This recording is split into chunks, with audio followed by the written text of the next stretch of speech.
ನಿಮಗೆ first time Darshan ಅವ್ರದ್ದು ಈ ಥರದೊಂದು ಇನ್ಸಿಡೆಂಟ್ ನಡೆದಿದೆ ಅಂತ ನಿಮ್ಮ ಕಿವಿಗೆ ಬಿದ್ದಾಗ ಯಾವ ಥರ ನೀವು ಅದನ್ನು ತಗೊಂಡ್ರಿ ಅಂತ? ಅಂದರೆ ಏನು ಅನಿಸ್ತು ನಿಮಗೆ ಫಸ್ಟ್ ರಿಯಾಕ್ಷನ್?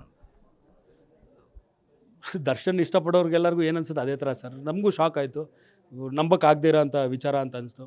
ಆ್ಯಂಡ್ ಈಗ ಒಂದಷ್ಟು ವಿಚಾರಗಳು ನಮಗೆ ನಿಜ ಏನು ಅಂತ ಗೊತ್ತಾದಮೇಲೆ ನಮಗೆ ವಿ ಆರ್ ಕ್ವೈಟ್ ಕಾನ್ಫಿಡೆಂಟು. ಅದೀಗ ನ್ಯಾಯಾಂಗ ಅಂಗಳದಲ್ಲಿದೆ, ಅಲ್ಲಿ ನಮಗೆ ನ್ಯಾಯ ಸಿಗುತ್ತೆ ಅಂತ. ನೋಡೋಣ ಏನಾಗುತ್ತೆ ಅಂತ. ನಿಮಗೆ ತಿಳಿದಂತೆ ಮಲ್ಲಿಕಾರ್ಜುನ್ ಅವರು ಎಲ್ಲಿದ್ದಾರೆ ಸರಿ? ಅದ್ರ ಬಗ್ಗೆ ಯಾಕಂದ್ರೆ ನಿಮ್ಮ ಜೊತೆ ಸಾಕಷ್ಟು ವರ್ಷಗಳ ಜರ್ನಿ ಮಾಡಿರ್ತಕ್ಕಂಥವ್ರು, ನಿಮ್ಮ ಆಪ್ತರು ಕೂಡ. ನೀವು ಎಲ್ಲೇ ಫಾರಿನ್ ಶೂಟಿಂಗ್ ಹೋದ್ರು ನಿಮ್ಮ ಒಟ್ಟಿಗೆ ಇರ್ತಿದ್ರು, ಡಿಸ್ಟ್ರಿಬ್ಯೂಷನ್ ನೋಡ್ಕೊತಾ ಇದ್ರು, ಪ್ರೊಡಕ್ಷನ್ ನೋಡ್ಕೊತಾ ಇದ್ರು. ಹಾಗಾಗಿ ಒಂದೊಳ್ಳೆ ದೊಡ್ಡ ಜರ್ನಿ ಇದೆ ಅವ್ರ ಜೊತೆಗೆ. ಸೊ ಏನಾಗಿದ್ದಾರೆ ಅಂತಕ್ಕಂಥ ಸರ್, ನಾನು ಮಲ್ಲಿಕಾರ್ಜುನು 2000 MS ರಮೇಶ್ ಹತ್ರ ಅಸಿಸ್ಟೆಂಟ್ ಡೈರೆಕ್ಟರ್ ಸರ್. ಅವಾಗಿಂದ ನನಗೂ ಒಂದು ಫ್ರೆಂಡ್ಶಿಪ್ಪು ಸರ್. ಅದಾದಮೇಲಿಂದ ಹೌದು, ನಾನು ಬುಲ್ಬುಲ್ ಸಿನಿಮಾ ಪ್ರೊಡ್ಯೂಸ್ ಮಾಡಿದ್ಮೇಲೆ ಅದನ್ನ ನಮ್ಮ ಬ್ಯಾನರಲ್ಲೇ ನಮ್ಮದೇ ಒಂದು ಡಿಸ್ಟ್ರಿಬ್ಯೂಷನ್ ಆಫೀಸ್ ಓಪನ್ ಮಾಡಿ ಡಿಸ್ಟ್ರಿಬ್ಯೂಷನ್ ಮಾಡೋಣ ಅಂತ ಡಿಸೈಡ್ ಆದಾಗ 2013 ಡಿಸ್ಟ್ರಿಬ್ಯೂಷನ್ ಆಫೀಸು ಓಪನ್ ಮಾಡಿದೆ ಸರ್. ಸೊ ಅದನ್ನು ನಾನು ಮಲ್ಲಿಕಾರ್ಜುನ್ಗೆ ಜವಾಬ್ದಾರಿ ಕೊಟ್ಟಿದ್ದೆ. ಮಲ್ಲು ನೀನೇ ಅದನ್ನು ನೋಡ್ಕೋ ಇದನ್ನು ಅಂದಾಗ ಮಲ್ಲು ತುಂಬ ಖುಷಿಯಿಂದ ಅದು ಅಕ್ಸೆಪ್ಟ್ ಮಾಡಿಕೊಂಡು ನಾವೊಂದು ಸಾಕಷ್ಟು ಸಿನಿಮಾಗಳು ಡಿಸ್ಟ್ರಿಬ್ಯೂಷನ್ ಮಾಡಿದ್ವಿ.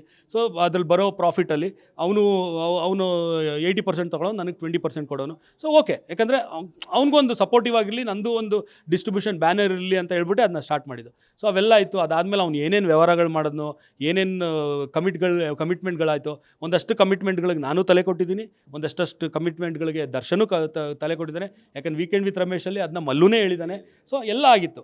ಅದಾದಮೇಲೆ ಅವನು ಈಗ ಒಬ್ರ ಹತ್ರ ಒಂದು ಲೆವೆಲ್ವರೆಗೂ ಹೆಲ್ಪ್ ತೊಗೋಬೋದು. ಅದು ಹೆಲ್ಪ್ ಅದನ್ನು ಕ್ರಾಸ್ ಮಾಡಿದ್ಮೇಲೆ ಅವ್ರಿಗೂ ಅವ್ರ ಸ್ವಾಭಿಮಾನ ಹರ್ಟ್ ಮಾಡುತ್ತೆ. ಅದು ಇನ್ನೂ ಎಷ್ಟು ಅಂತ ಕೇಳಲಿ ಅಂತ. ಸೊ ಅದರಿಂದ ಅವನು ನಮ್ಮನ್ನೆಲ್ಲ ಯಾರಿಗೂ ಕಾಣದೇ ಇರೋ ಹತ್ರ ಇಂಡಸ್ಟ್ರಿ ಬಿಟ್ಟು, ಗಾಂಧಿನಗರ ಬಿಟ್ಟು ಎಲ್ಲಾರ ಹೋದಾಗ ನಮಗೂ ಇನ್ಫಾರ್ಮೇಷನ್ ಕೊಟ್ಟಿಲ್ಲ. ಹೋಗ್ತಾ ಇದ್ದೀನಿ ಅಂತ ಹೇಳಿದ್ರೆ ಮೋಸ್ಟ್ಲಿ ನಾನು ಬಿಡ್ತಾ ಇರಲಿಲ್ಲ. ಬಿಡು ಬಾಂಬಲ್ಲು, ನಮ್ಮ ಕೈಲಿ ಏನಾಗುತ್ತೆ ಮಾಡೋಣ, ಇನ್ನೊಂದು ಸ್ವಲ್ಪ ದಿನ ಪ್ರಯತ್ನ ಪಡೋಣ ಅಂತಿದ್ವಿ. ಸೊ ಆ ಲಿಮಿಟ್ ಮೋಸ್ಟ್ಲಿ ಅವ್ನಿಗೆ ಅದನ್ನು ದಾಟ್ಕೊಂಡು ಹೊರಟೋಗಿತ್ತೇನೋ, ಅದನ್ನ ಫೇಸ್ ಮಾಡೋಕ್ಕಾಗದೇ ಇರೋ ಥರ. ಸೊ ಅದರಿಂದ ಅವನು ಹೇಳ್ದೆ ಮಾಡದೆ ಹೊಟ್ಟೋದ. ಹೋದ್ಮೇಲಿಂದ ನನಗೂ ತುಂಬ ಬೇಜಾರಾಯಿತು. ಅದಾದಮೇಲೆ ನನಗೆ ಗೊತ್ತಾಗಿದೆ ಅವ್ನ ಕಮಿಟ್ಮೆಂಟ್ಗಳು ಇಷ್ಟಿದೆ, ಈ ಥರ ಇಷ್ಟಿಷ್ಟು ಜನದ ಹತ್ರ ಇಷ್ಟಿಷ್ಟು ತೊಗೊಂಡಿದ್ದಾನೆ. ಸೊ ಅದ್ರಲ್ಲಿ ನನ್ನ ಹತ್ರನೂ ಒಂದಷ್ಟು ಇಸ್ಕೊಂಡಿದ್ದ, ಅದೆಲ್ಲ ಇತ್ತು. ಬಟ್ ಓಕೆ, ನಂದು ಒಂದು ಬಾಂಡಿಂಗ್ ಬೇರೆ. ನನಗೆ ಬೇಜಾರಿಲ್ಲ, ನಾನು ಅವ್ನಿಗೆ ಕೊಟ್ಟಿದ್ದೀನಿ, ಅವನನ್ನು ನಂಗೆ ವಾಪಸ್ ಕೊಟ್ಟಿಲ್ಲ, ನಾನು ಬೇಜಾರಿಲ್ಲ. ಅದು ಅವ್ರ ಫ್ಯಾಮಿಲಿಗೂ ಗೊತ್ತು, ಅವ್ರ ಬ್ರದರ್ಗೆ ಗೊತ್ತು, ಅವ್ರ ವೈಫಿಗೆ ಗೊತ್ತು, ಎಲ್ಲರಿಗೂ ಗೊತ್ತದು ನಾನು ಎಷ್ಟು ಹೆಲ್ಪ್ ನಾನಾಗಲಿ ದರ್ಶನ ಆಗಲಿ ಮಾಡಿರೋದು. ಸೊ ಆ ಥರ ಹೋದ್ಮೇಲಿಂದ ಅವ್ರ ತಂಗಿ ಅವ್ರ ಹೆಂಡ್ತಿ ತಮ್ಮನ ಮದುವೆಗೆ ಅಂತ ಹೋದವನು. ಅದಾದಮೇಲೆ ಅವ್ನು ಬಂದಿಲ್ಲ. ಸೊ ಅದಾದಮೇಲಿಂದ ನಾವು ಏನಕ್ಕೆ ಹಿಂಗಾಗೋಯ್ತಲ್ಲ ನನಗೂ ಬೇಜಾರಾಯಿತು. ಎಲ್ಲ ನಂಗೆ ಏನು ಮಾಡಿದೆ, ಹೇಳ್ದೆ ಮಾಡಿದೆ ಹೋದ್ನಲ್ಲ ಅಂತ ನಾವು ಹೋಗಿಲ್ಲ. 1-2 ಸತಿ ಅವ್ರ ಅಣ್ಣನಿಗೆ ಕಾಂಟ್ಯಾಕ್ಟ್ ಮಾಡಿದೆ. ಅವರು ಗೊತ್ತಿಲ್ಲ ದಿನಕರ್ ಅವರೇ, ಅವರು ನನಗೂ ಇನ್ಫಾರ್ಮೇಷನ್ ಕೊಟ್ಟಿಲ್ಲ ಅಂದರು. ಆಮೇಲೆ ಒಂದು ಸತಿ ಅವರು ಹೊಸಪೇಟೆಯಲ್ಲಿ ಅವ್ರ ಮನೆ ಇದೆ ಅಂದಾಗ ನಾನು ಚಿಂತನು ಮಲ್ಲು ತುಂಬ ಕ್ಲೋಸ್ ಫ್ರೆಂಡ್ಸು. ಸೊ 3 ಜನನೂ ನಾವಿಬ್ಬರೂ ಅಲ್ಲಿ ಹೋದಾಗ ಅವ್ರ ವೈಫ್ ಅವ್ರ ಮನೆಗೆ ಹೋಗಿ, ಅವ್ರ ತಂದೆ ತಾಯಿ ಎಲ್ಲ ಇದ್ದರು. ಪಾಪ ಅವ್ರ ವೈಫ್ ಅವ್ರ ತಂದೆ ತಾಯಿಗೂ ಹುಷಾರಿರಲಿಲ್ಲ, ಅವ್ರ ಬ್ರದರ್ ಇದ್ದರು, ಎಲ್ಲ ಇದ್ದರು. ಅವ್ರ ವೈಫ್ ಹತ್ರನೂ ಮಾತಾಡಿದೆ. ಯಾಕಂದರೆ ಮಲ್ಲು ಮಗನಿಗೂ ನನ್ನ ಮಗನಿಗೂ ಬರೀ 17 ದಿನ ಏಜ್ ಗ್ಯಾಪು. ನನ್ನ ಮಗ ಮಾರ್ಚ್ 8, ಅವನು ಮಾರ್ಚ್ 17 ಏನೋ. ಸೊ ಅದೊಂದು ಬಾಂಡಿಂಗ್ ಇತ್ತು. ಅವನಲ್ಲಿ ನೋಡಿದಾಗ ತುಂಬ ಬೇಜಾರಾಯಿತು. ಎಲ್ಲಿ ಅವನು ಅಂತ ಕೇಳಿದಾಗ, ಇಲ್ಲ ಅಣ್ಣ ನಮಗೂ ಗೊತ್ತಿಲ್ಲ, ಹಂಗೆ ಹಿಂಗೆ.